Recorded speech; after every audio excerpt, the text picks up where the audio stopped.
Hi, Sandy. Hi, Lauren. Hi, Eden.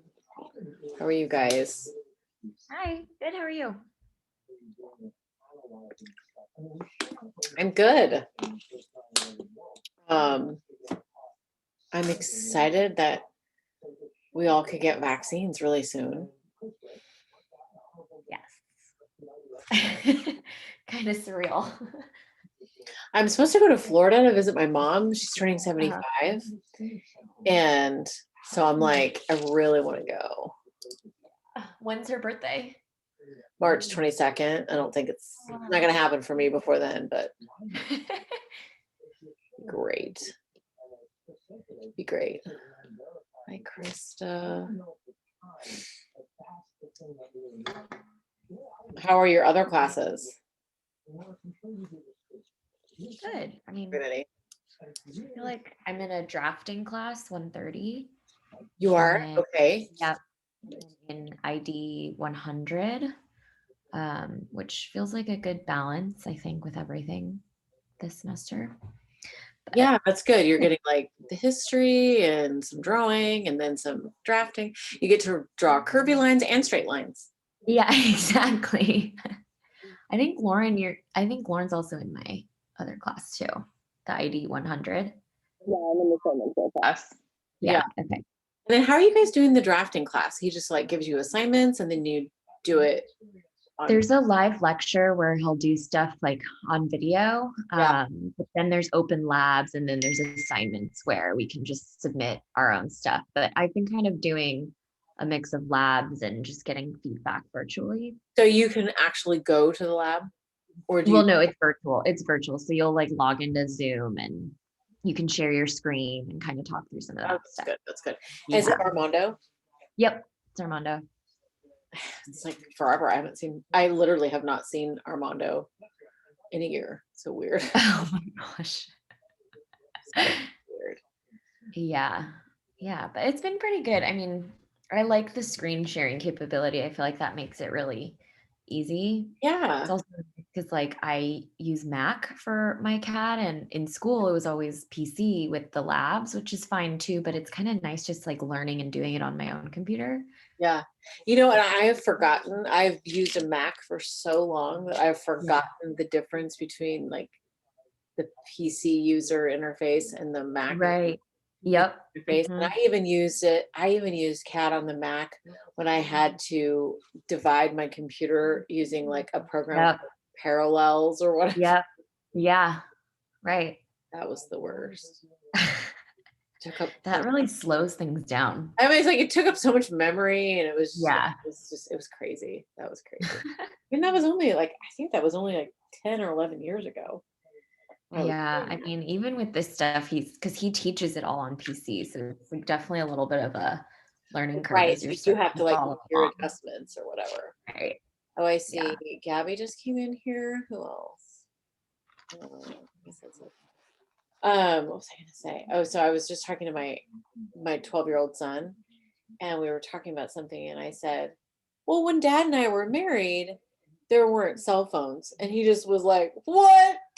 And I'm like, when Dad and I were married, he goes, oh, there weren't phones with pictures.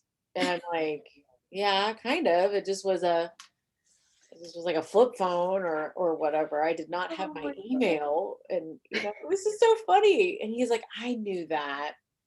I that's stupid, but it was so funny. That's Like hilarious. a lot has happened in a very short A lot has period. evolved. A lot. Well, I was gonna wait. Well, maybe I won't. It's 7:23. But anyway, so we are a week ahead. So I, and I feel like let's give some people, I want to do a review for the midterm, but I won't give you the midterm until next Tuesday, on honestly, it probably doesn't matter if I give it to you earlier. I just don't want to stress people out. So I don't even want to put it out there in the world because some people are just still getting like the Greek worksheet done and the Renaissance worksheet done. And then we have the Baroque worksheet done, which let me just look really quick and just see who's turned that in.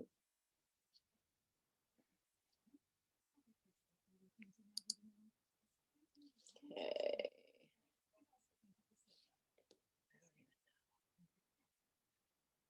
Was it due today? Oh no, No, saying, no, no, no. oh, okay. No, I'm just trying to like, because I sent out emails and I was like, hey, by the way, you're missing this, this, and this, and just wanting to make sure you stay like, Okay.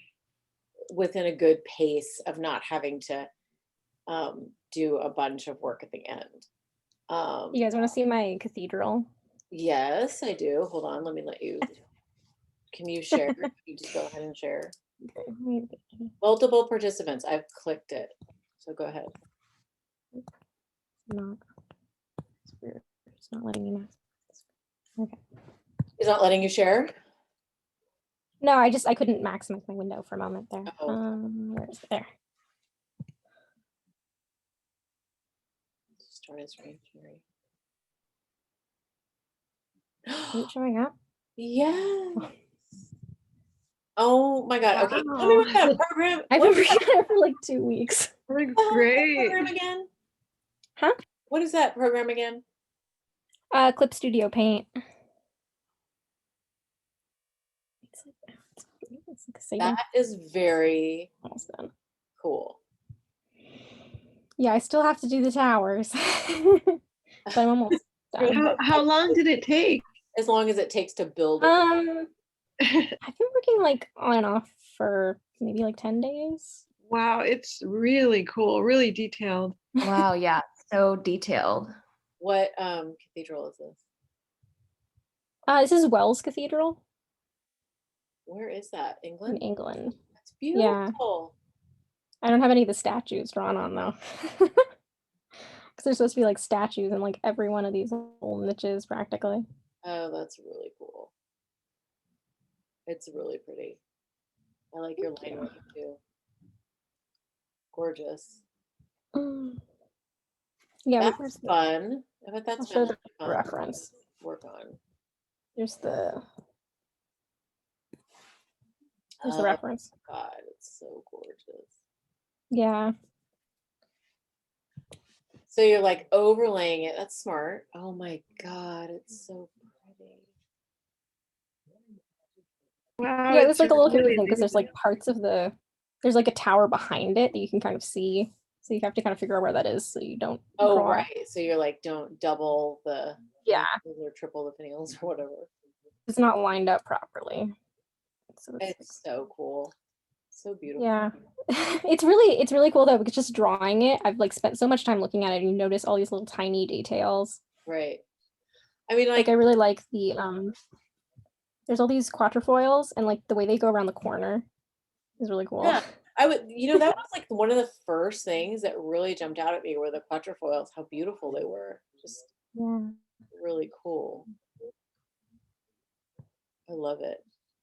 So it's like, it almost has like a caged look to it with that brick, Yeah, behind the like pillar, those arched things. That's really cool.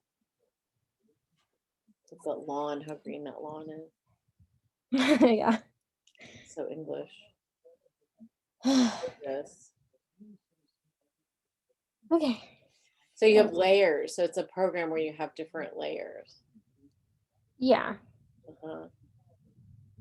Cool. Yeah. So like right now I have it like the top layer in the middle and the bottom thing. Yeah, I can see that. And then what will you do? Yeah. Will you leave it black and white? Will you color it? What do you think? I think I'll probably just do like a basic coloring.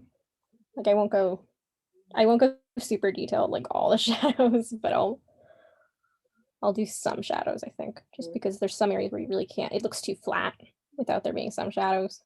Right, right. Like there's these parts right here, which I don't know how to actually draw that because it's like the arches, there's like these ones that are forward, Yes. and then there's ones that go back that are kind of bent because the pillars are on the back side.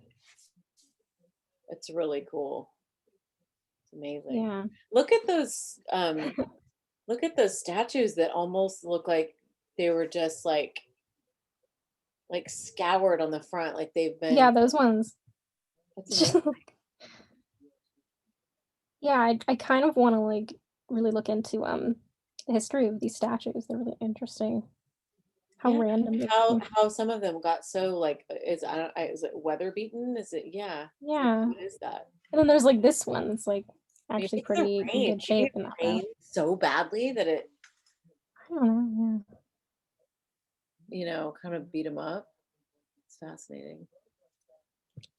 Huh, that's cool. Yeah, just looking at all the different statues I is mean, really yeah, interesting. so many. So many. There's like hundreds of them. Uh-huh. And then there's just like all the little like carvings up here. Right. That's amazing. Yeah, it's really cool to look at. It's funny, I've been like sharing my progress with my mom, and she's like, "Aren't you getting sick of it yet?" And I'm like, "Not really." You're like, no, Like the more time you spend it's looking at it, different the more every you see. day when I encounter Yeah. something new. Well, I think it's cool that you have that photo that you're able to really zoom in while you're drawing, and then you Yeah, yeah. can drawing actually. I wanted to find one that was like a really high res picture. Yeah. And that stained glass wall is really cool too. Yeah. Glass window. I love the little Oh, the little headless niches guys. in Oh the my God, top they're as well. headless. Yeah, I noticed that. The robes. It's amazing. Wow.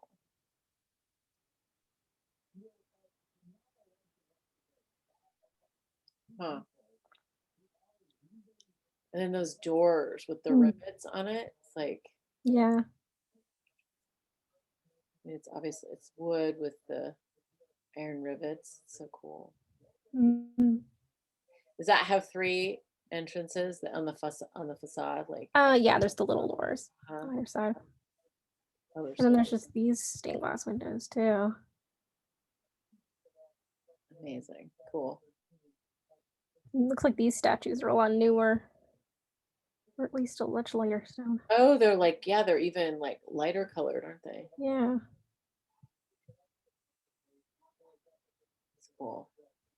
Yeah, these cathedrals are amazing, aren't they? It's like Yeah, really fun to see everybody's just- they choose. it's almost like Where's Waldo? Like there's just all these different things you can spot. And some of these are so worn. Yeah. Yeah, I wonder.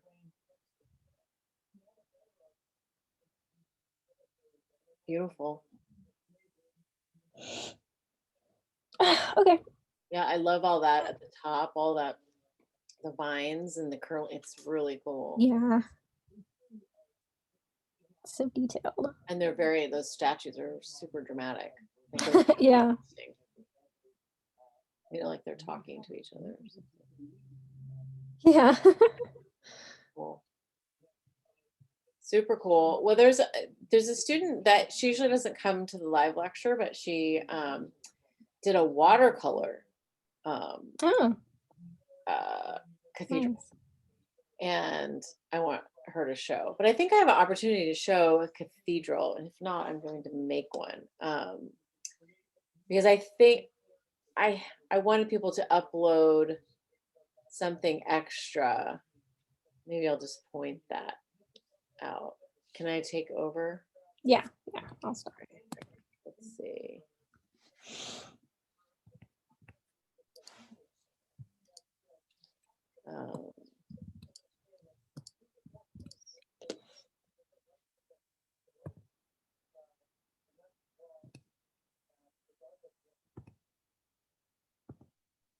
So now today we're March 2.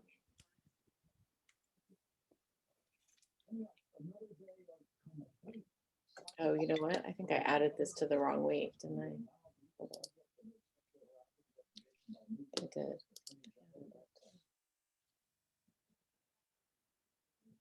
Okay, but here we are now.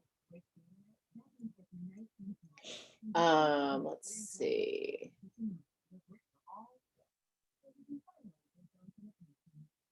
Okay. Apparently I have these up on the wrong ones, but it hasn't really messed anybody up and nobody said anything. There was one area, oh, upload ancient and medieval sketches. So Eden, when you're done with that, with that elect or digital drawing, you should upload that to here so that we can see that. Okay. It's not like an extra thing. It's just like, I want to see people's drawings. And so I'll have Sarah upload hers, and then anybody else who wants to upload anything. I feel like a lot of people have just some really cute, cool looking drawings of chairs and different things. And I always like to see those cathedrals. They're all so different and so beautiful. Anyway, so we're a week ahead, which is lovely, right?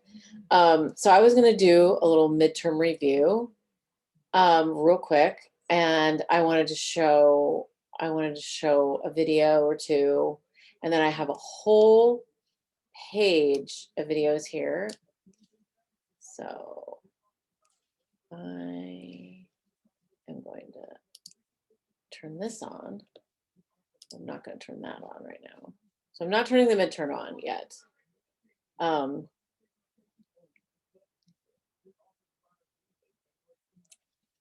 then you guys, I'll post the review lecture. I'll put it here.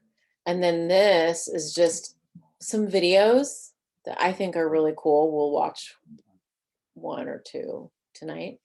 So there's from all different periods that we've covered. Just some interesting, cool videos that I like.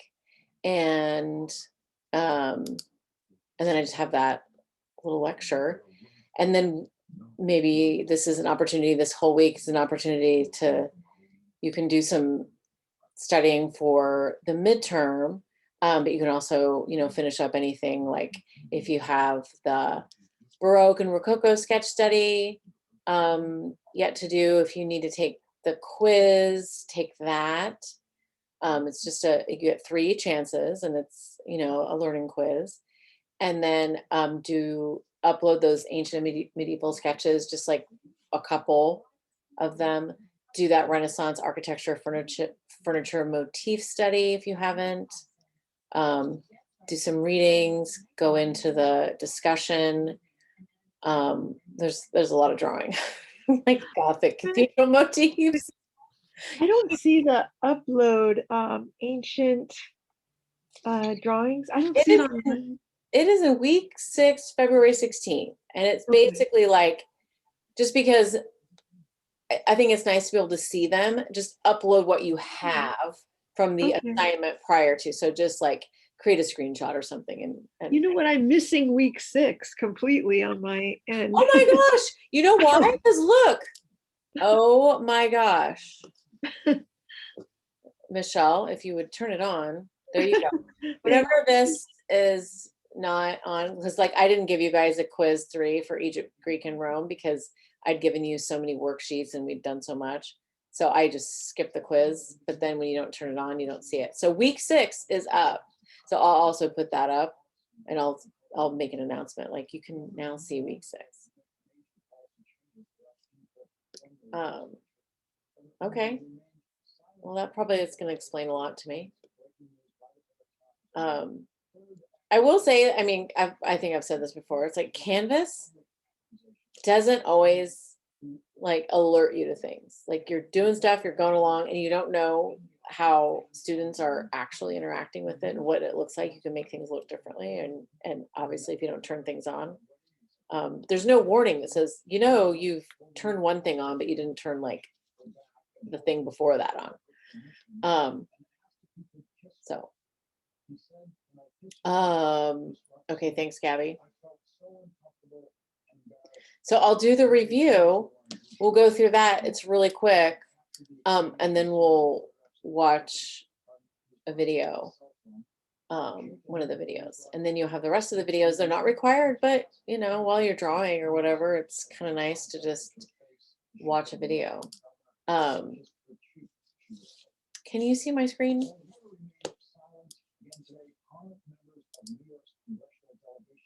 Oh, whoops, that's the wrong share. Okay, real quick, I just want to go through periods and motifs and things and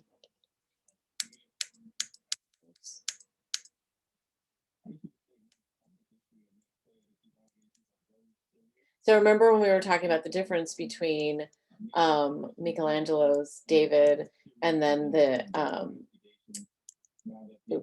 David, Baroque David. And I have a video that I want to show you, so I won't do a ton of talking about it. The video is really interesting, kind of breaks down the two. But I just think one of the overriding concepts of Baroque is that, okay, now we know how to draw anatomy, we know how to carve anatomy, and now we're going to carve movement in that anatomy, and we're going to make it really dramatic and really emotional, and we're going to get try to get a split second.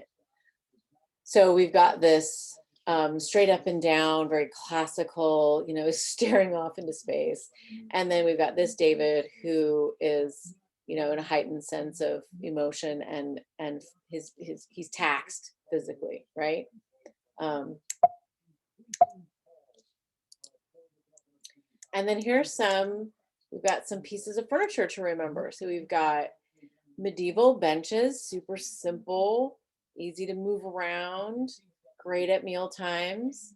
And then we've got a settle that's a little bit more decorated, and it's got a back and arms, and it's still good at mealtime and still easy to move around. And then we've got the Casablanca, which is way more decorated, way more complex and carving with the motifs. We've got the cartouche, we've got the little Cupid puttees there, and then the paneling and the very architectonic friezes at the, you know, both the seat and the back. And the storage. Don't forget the storage for all your stuff that locks. We've got the Carrule stool, similar to the Roman stool, which we've seen, and this one's, you know, beautifully upholstered with some sort of probably silk velvet with nail heads. And then we've got the Dantesca Savonarola chair that was often used for priests to sit on, and some of them could scissor. You could remove the seat and move them around. It's sort of like an early semi-folding chair, only, you know, beautifully inlaid and decorated and painted. And then in the Renaissance, we have the Trompe l'oeil painting. So in order to show a little bit more depth, create more the space, the illusion of space.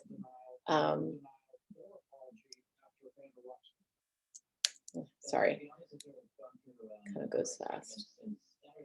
You've got that, you know, you're seeing those, you know, even painted, you see those like beautiful motifs and details and the paneling.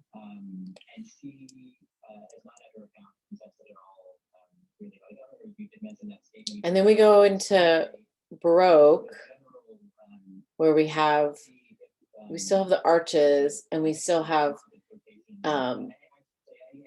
the intricate ceiling, but we're starting to have more of a applied decoration rather than this sort of thought about building everything that looks architectonic.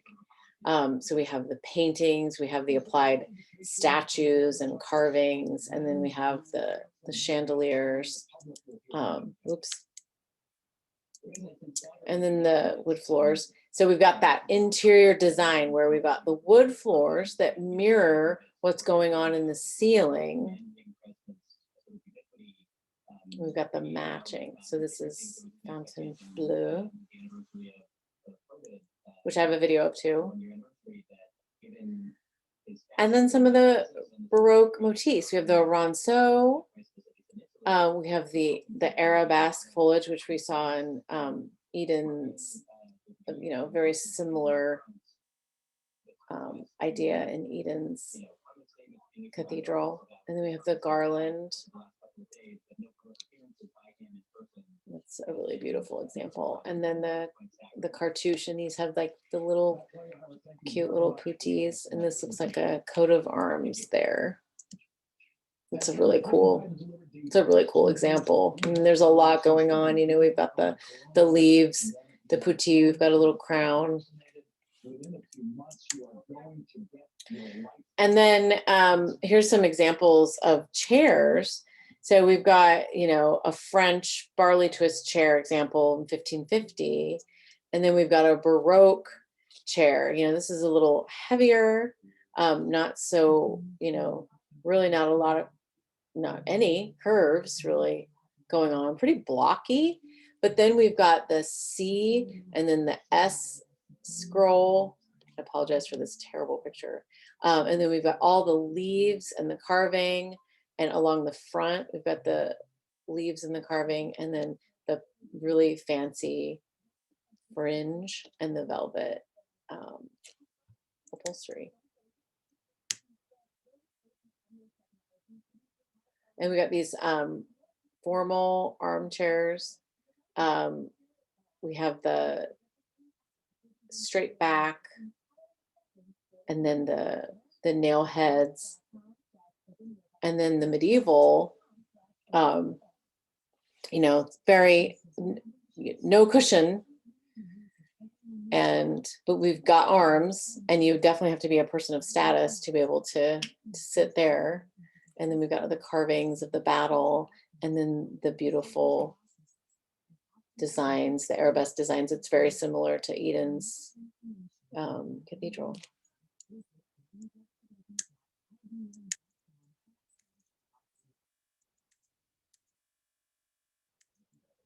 So we've got the simple Scabello stool, which I love. It's one of my favorite. And you've got the ronceau designs, and then we have the beautiful on each side. We have the decorative ladies, the gain there, and then you have this, kind of creepy little carving of this face. And then you also have, if you notice this, along the sides, you have the gain, the winged, kind of the sphinxes / gain motif. I love that. I think that's so cool. And then you've got just your regular workhorse, the medieval stool, the 3-legged stool that you could just tote around. And then the Egyptian 3-legged stool. And you can see the construction, the mortise and tenon construction. And then back to our Roman stool. And then this is Vol Vicomte. And I have a video of that, which is really cool.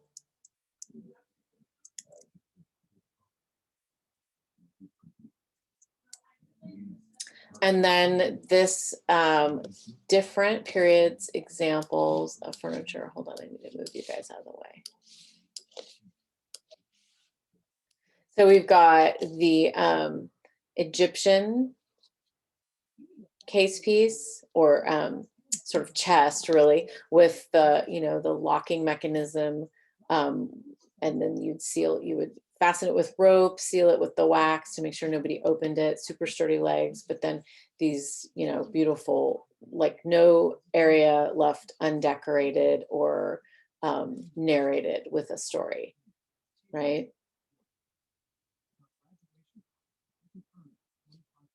Then we've got the medieval piece here, which very much looks, has that architectonic quality, very much looks like the front of a cathedral or part of a cathedral with the hierarchy going up. And then this beautiful piece that is, I think, so interesting because it is not only has architectonic motifs, but it is carved in 3 dimensions in 1 point perspective. And it is so amazing, so gorgeous, with all these little pieces carved. And then look at these sides with that barrel vault carved in 3 dimensions. It's amazing. And then this is a German Rococo piece, which I think is absolutely stunning. You know, so gorgeous, has that really, really exaggerated broken pediment. And if you notice, there's that same issue of that balance symmetry. Like right here, this mount piece is not symmetrical, but it is definitely balanced. You know, it's in the center. And this whole piece is just insanely, it's so stunning. With the veneering and the different species of wood used. Oops. And this was the cassone, the Italian cassone, which is also like it's like a wedding chest that you would put all of your items in as a young bride, most likely. And it's carved walnut, very, you know, with the architectonic pediment. And then the scene of a wedding procession, a good luck scene, because they're flanked by angels.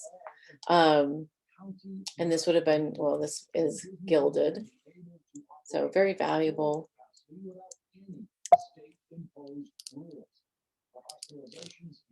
And then remember, chairs, when they have the open arms of the fauteuil and when they have the closed upholstered arms, they're the bergère chairs.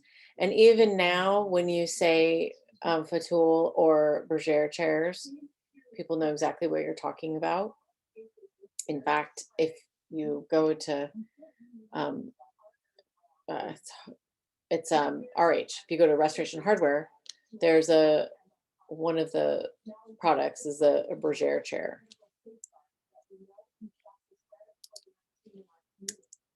I think that's it. It is. Okay.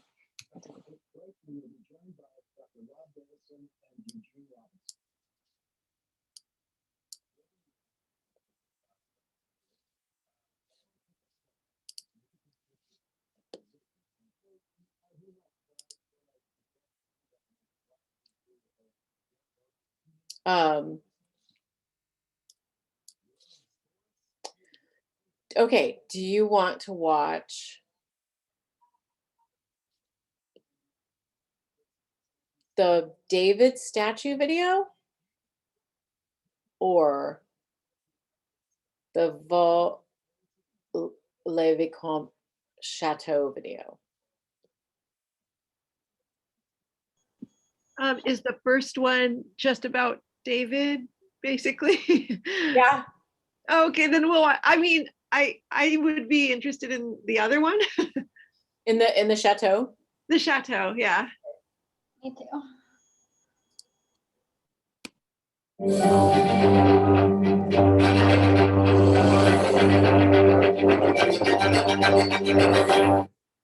Oops, did not mean to do that.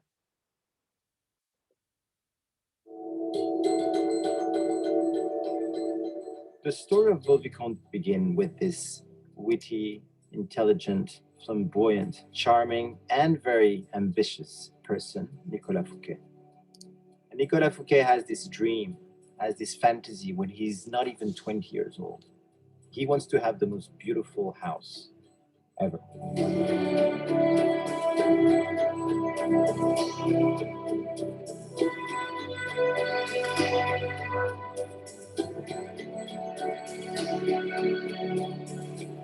Nicolas Fouquet served as superintendent of finances for the young Louis XIV from 1653 to 1661. As a close advisor to the king, he successfully re-established the war-depleted French treasury and amassed great wealth. A lover of the arts, Fouquet was a close friend of the poet La Fontaine, and the plays of Molière were often performed at his lavish parties. He had the three best artists of his time: Le Vaux, the architect, Le Nôtre, the landscape designer, and Lebrun, the painter-decorator. And he had this vision of having them working together hand in hand and giving them what any artist would dream of: a blank canvas of 1,200 acres, a lot of money, and freedom. But the two conditions had to be fulfilled. First, that they have to work together. And second, that they had to be as bold and innovative as possible. France is at peace for the first time in 30 years, and Fouquet really wanted to blow the mind of everyone. Construction on the house began in 1641. By 1661, when Vaux-le-Vicomte's buildings were nearly complete, Cardinal Mazarin, the Sun King's powerful prime minister, died. Aware that Fouquet would be competing with him for Mazarin's position, Jean-Baptiste Colbert, a war commissioner who managed Mazarin's finances, convinced the king that Fouquet was embezzling from the royal coffers and raising an army against him. There is a myth that the mercurial Louis XIV decided to arrest Fouquet after attending an opulent party held at Vaux-le-Vicomte in August 1661. According to the myth, the insecure king felt threatened by Fouquet's wealth and wanted to arrest him that night. In reality, Fouquet's fate was sealed before the party. The young king had already made up his mind that Fouquet was a threat to the monarchy. Fouquet was arrested 3 weeks after the infamous party and would spend the rest of his life in prison. When Fouquet got arrested, he was still working on the last details of the house. And the fact that some other ceilings, some sculpture hadn't been finished and it has been untouched since then, brings some emotion to the house. There is still the spirit, I think, of Nicolas Fouquet there. The chateau got frozen in time. There's something quite magical about this place. Fouquet's widow sold Vaux-le-Vicomte in 1705 to Maréchal de Villars, one of the king's greatest soldiers. In 1764, the Duc de Praslin took ownership, but his descendants abandoned the estate around 1850. In June 1875, my great-great-grandfather, Alfred Sommier, who was a wealthy industrialist, fell in love with this place. He was the only one at the auction and bought the place and dedicated the rest of his life, part of his fortune, to resuscitate the place. My parents got married in 1967, and my father received as a wedding gift the chateau. Facing the considerable work of maintenance, restoration, the cost of it, he thought opening the house to the public was the solution. They went to England, mainly to Chatsworth actually, got some inspiration. And a year later, both my parents decided to open the family home to the public. It was our family home. Of course, it was a very different home from my friends at school, but I think we didn't really realize where we were standing. Following their ancestors' lead, the Duvauguet family has continued to maintain, restore, and refurnish the chateau. With the help of the Association of Friends of Vaux-le-Vicomte, we are putting between 1 million and 1.2 million euros into restorations projects. I mean, this 1.2 million euros will have to be at least doubled. The restoration will be an endless goal. Vaux-le-Vicomte is France's largest privately owned estate. In 1929, it was classified as an historical monument. People that have seen everything, done everything, traveled everywhere, they arrived here and they are moved by the magic and the beauty of this place. And I always think about Fouquet and this team that decided to have the most beautiful house ever. And it makes me extremely proud, together with my brothers and my family. Of course, it's a huge responsibility, but also, and at the end of the day, it's a privilege.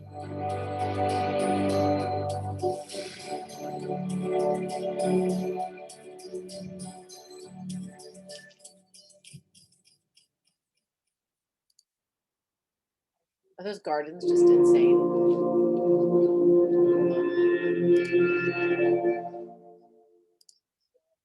It's beautiful. So Thanks, Dave. Foucault is, oh, I was just gonna ask, so Foucault was the architect that built it, but they imprisoned him?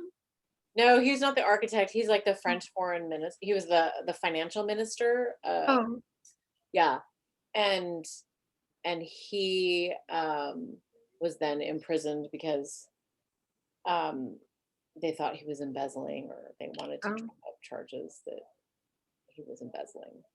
oh, okay. Yeah. So no, he got together all of the Lebrun, the guy that did the gardens, and got them all together to create this, beautiful place. And that was before, Versailles became such a huge deal. And then the king made Versailles into more of a showplace. Yeah, it's cool. The gardens are amazing. And it's hard to believe that like the descendant that had bought it, and that wealthy industrialist or whatever, and then gave it to the guy's dad. And I can't imagine like, and you got a chateau, you get a chateau. Like, oh God, okay. But the opening it to the public is great. I would love to see it. It'd be beautiful, really cool. I want to show you one more video, and then I'll let you go. I think this video, because there's some videos that maybe people won't watch on their own, but this Brunelleschi's dome is really very cool.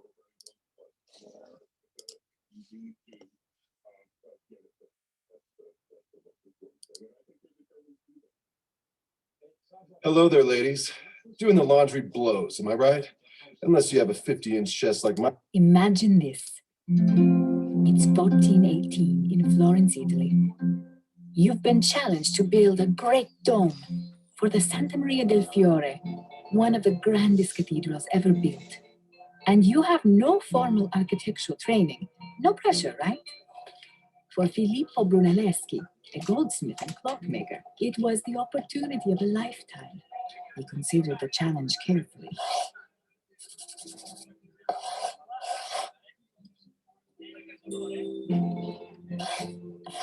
Then proposed a daring plan, using methods that experts don't fully understand even to this day. At the time, domes were often built as semicircles. But the town fathers required that Brunelleschi build an 8-sided dome that would be even taller and stronger. It would also have no central support system to hold it up during construction.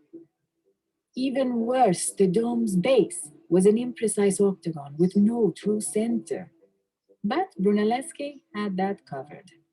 There would be 2 domes instead of 1, an inner and an outer shell, held together by giant brick arches and interlocking rings of stone and wood.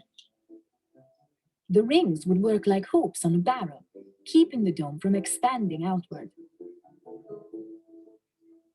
To move heavy loads hundreds of feet up, Brunelleschi designed ingenious new machines, including an ox-driven hoist and massive lifting devices far ahead of their time. So, revolutionary design? Check. Groundbreaking engineering? Check. Can-do attitude? Check. But with no central support system, how would he actually build it? First off, the masonry would have to support itself during construction. To do this, Brunelleschi placed the bricks in an herringbone pattern, which spiraled to the top of the dome, with vertical bricks acting as bookends to hold the others in place. They laid about 1 row a week, giving the mortar time to cure. At this rate, the dome grew at a snail's pace of about a foot a month. But perhaps most puzzling is how he was able to place the bricks with such precision. Many experts agree that he used guide ropes. One theory states that ropes ran from a flower pattern on the work platform that showed exactly where the bricks should go. Another has ropes running from the dome's center, tracing a series of cones that grew smaller as they ascended to the top. Still another suggests a different arrangement of central ropes and wooden templates. However it was done, it worked. The 8 faces of the dome met at the top precisely, just as Brunelleschi had planned. In all, it took 16 years to complete the dome. When he died in 1446, Brunelleschi left behind no sketches and no details as to exactly how he achieved his masterpiece. Today, it remains the largest masonry dome in the world, more than 500 years after it was built.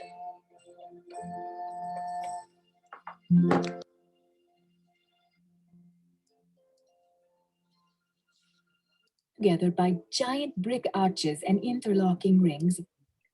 Yeah, it's really cool. The top, The what? because the stairs are like the stairs are between the 2 domes, and you can actually like see the bricks up close. It's really interesting. Oh, up there high? Yeah, just that's how you get to the top of it. I was there, but I didn't go to the top. Oh yeah. Yeah, my dad went up and he's like so scared of heights. He regretted that. It's so crazy that he didn't leave details and drawings and things like that. So always leave drawings behind. In case people are wondering. It's like, it's so crazy how they're like, well, they could have had ropes that went this way or done this or done that. It's like, oh, I wish we knew exactly how it was done. It's cool. I wish I knew how many bricks too. I was just Googling that to figure out how many bricks in Brunelleschi's.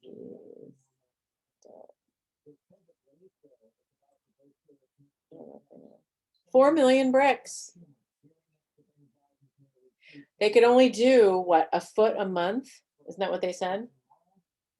They could only. Was it a month or a week? A month. Oh, yeah. Yeah, they could do like one course a week, I think. Oh, all the way around just for. Yeah. Like one section, I think. You imagine if that's like what you do, I guess you're just there and you're like, I feel proud that I did my one course. Yeah. Just like, oh my Lord. It's crazy. All right. Well, I'll let you guys go and work on all your random school things or life things. Let me know if you have any questions or anything like that. Okay. Thank you. Have Have a good night. Bye. Thank you. Night.